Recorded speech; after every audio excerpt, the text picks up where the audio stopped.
Existe-t-il un message secret, caché par Dieu dès le premier jour de la création?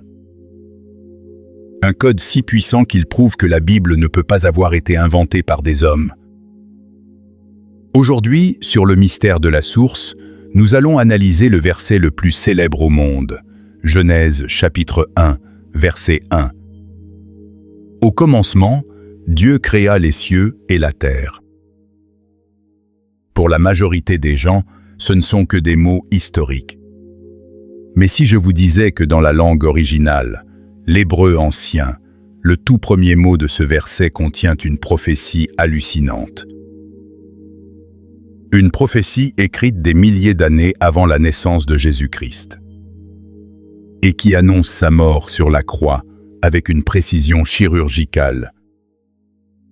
Si quelqu'un vous dit un jour que la Bible a été modifiée ou corrompue par les traductions, montrez-lui cette vidéo.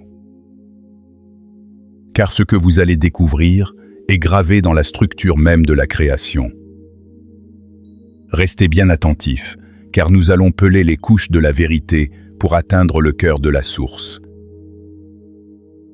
Les couches cachées de la parole. La Bible est semblable à un fruit sacré. La première couche est littérale. Elle est simple, accessible à tous, et suffit amplement pour comprendre l'Évangile et le salut. Mais lorsque vous commencez à peler ce fruit, vous découvrez des couches intérieures bien plus juteuses, bien plus profondes. Pour comprendre le secret de la Genèse, nous devons oublier nos traductions modernes. Nous devons retourner à la source, l'hébreu ancien. Contrairement à notre alphabet actuel, l'hébreu original ne se lisait pas de gauche à droite, mais de droite à gauche. Plus incroyable encore, chaque lettre n'était pas un simple caractère, c'était un pictogramme. Un petit dessin qui possédait sa propre signification spirituelle, sa propre force et son propre symbole. En analysant le premier mot de la Bible, Bereshit, qui signifie « au commencement », Dieu a placé une signature invisible. Une signature que les traducteurs grecs ou latins n'ont pas pu voir, mais qui éclate aujourd'hui aux yeux du monde. Le Fils placé en premier. Analysons ensemble les premières lettres de ce mot mystérieux, Bereshit.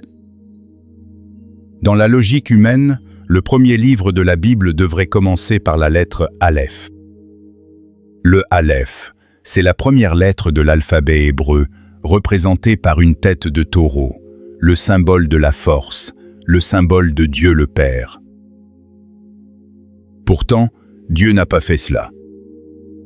Le tout premier mot de la Bible commence par la lettre Bet. Le Bet représente une maison ou une tente.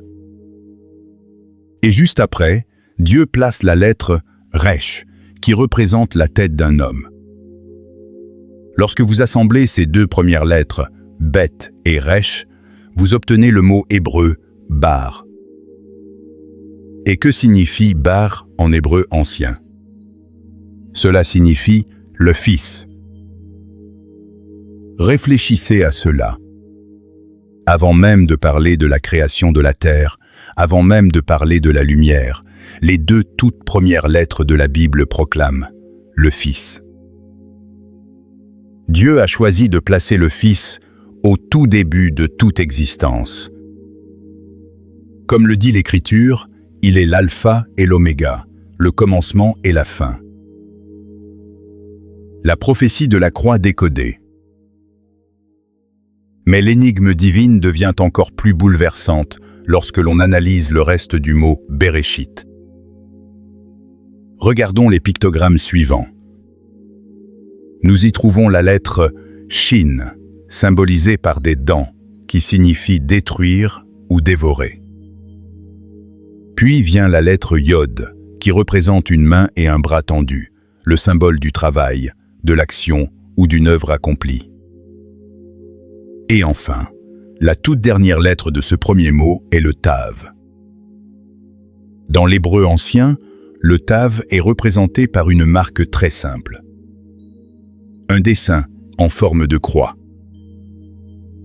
Regardez maintenant le tableau d'ensemble, si l'on lit les symboles de ce mot unique dans l'ordre.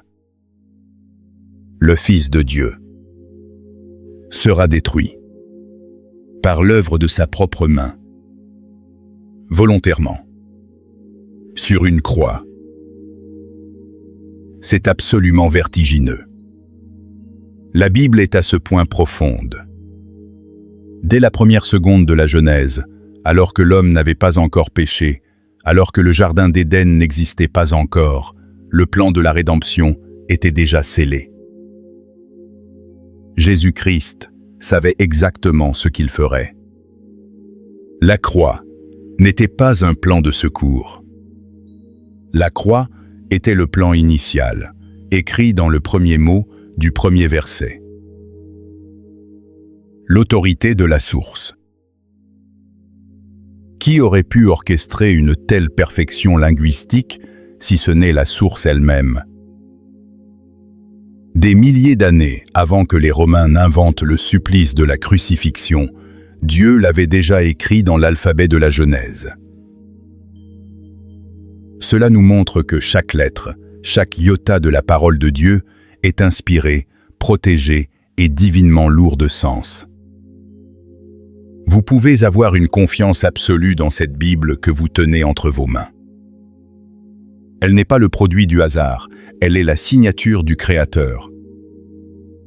Si cette révélation a fortifié votre foi, n'hésitez pas à vous abonner au mystère de la source et à partager cette vidéo pour propager la vérité. Que la paix et la lumière de Jésus-Christ soient avec vous.